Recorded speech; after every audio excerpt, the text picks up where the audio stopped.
Tyler Robinson confessed in private texts to killing Charlie Kirk. DNA at the scene matched him, and investigators even found his chats online, planning every detail of the attack. Now he faces the death penalty, while the FBI digs into dozens of others who may have helped. But what really happened that day? The answer is hidden in the footage. And now watch the clips yourself and decide the truth. Also see his beautiful life.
Stop!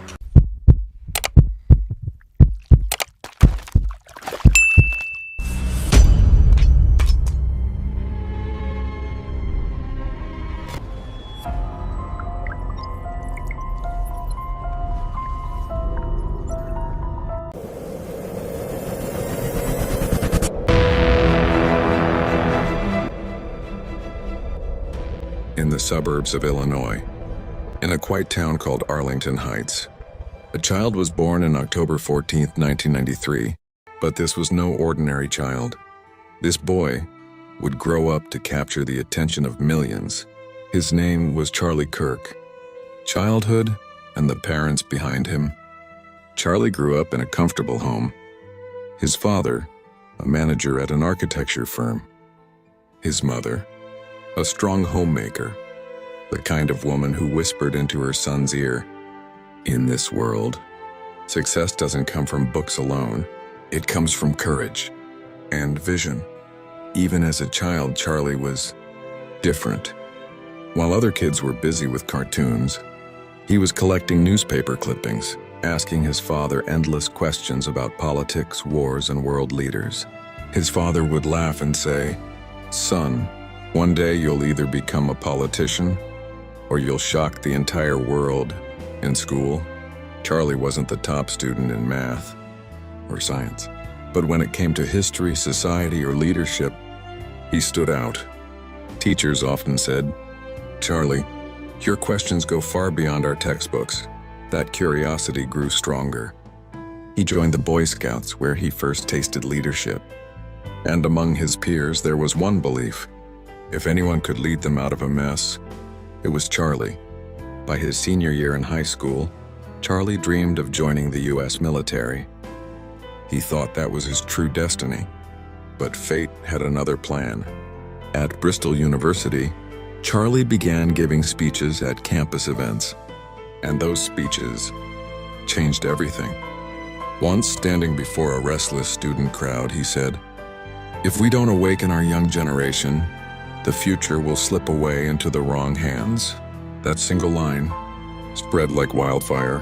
Local newspapers wrote, "A college kid with a voice louder than politicians." And in that moment, Charlie made a choice. Education was important, but his mission was bigger.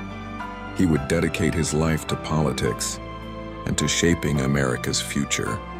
But destiny wasn't finished with him, because in those very years, he met someone who would change his life forever. Her name was Erica Francevey. Smart, ambitious, stunning. They met at a conference. Charlie was on stage, speaking with passion. Erica, sat in the audience listening closely. Afterward, she walked up to him and said, "Your words, they carry a light strong enough to cut through the darkness." That sentence struck Charlie's heart like an arrow. From that day, they were inseparable. What began as admiration soon grew into love. Marriage, and a new life begins.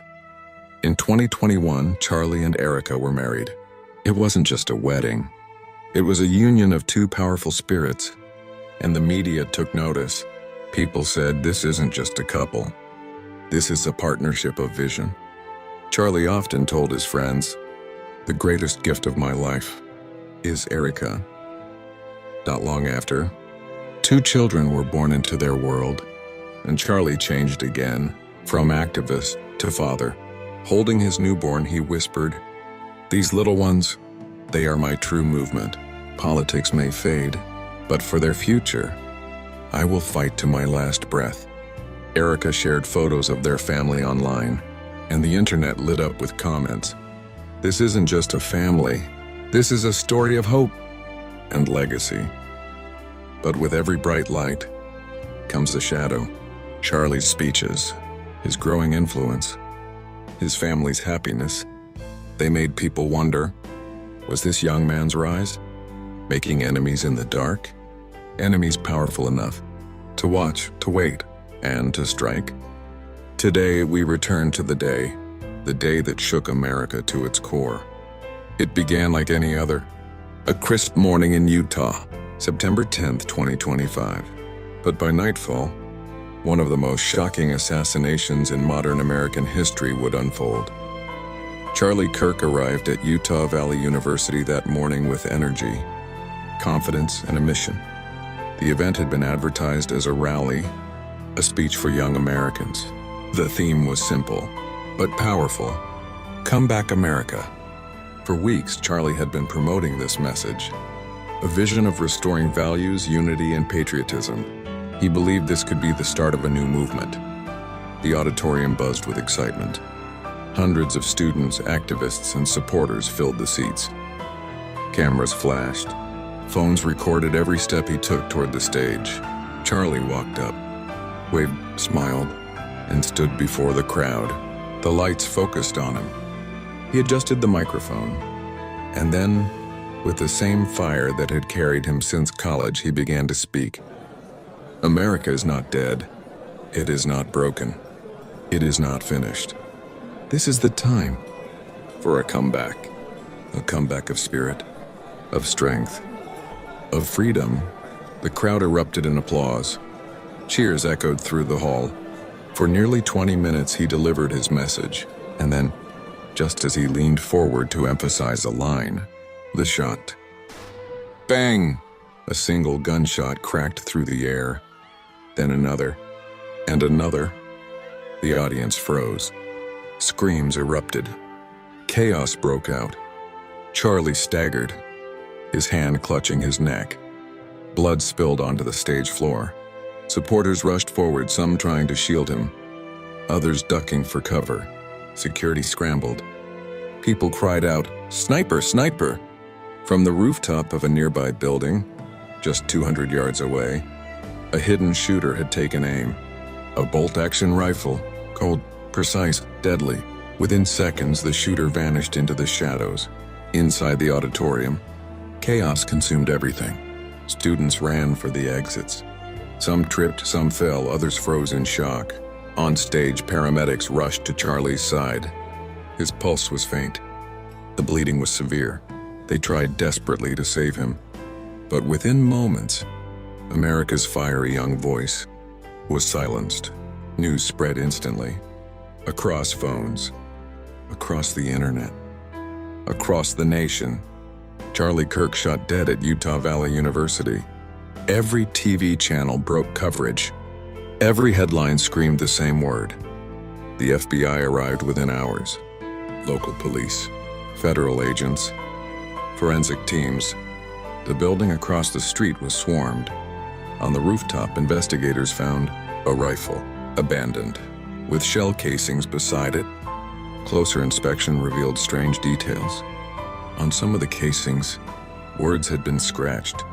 Phrases like, "Hey fascist, catch," and other disturbing, politically charged lines. It was no random act. It was a message. The rifle itself was traced. A bolt-action model, left in a wooded area near the suspect's escape route. Footprints, a partial fingerprint, even strands of hair caught on a branch. Piece by piece, the puzzle began to form. The FBI released surveillance footage. A man, tall, wearing a hooded jacket, fleeing the rooftop, his face partly hidden, but his movements, his build, they gave investigators a lead. Thousands of tips poured in, more than 7,000 in just days. Every clue was analyzed, every call logged, and slowly, one name began to surface: Tyler Robinson. Who was Tyler Robinson? Tyler was only 22 years old, a quiet young man from Washington, Utah. On paper, he didn't look like a killer. In high school, he was bright. He earned scholarships.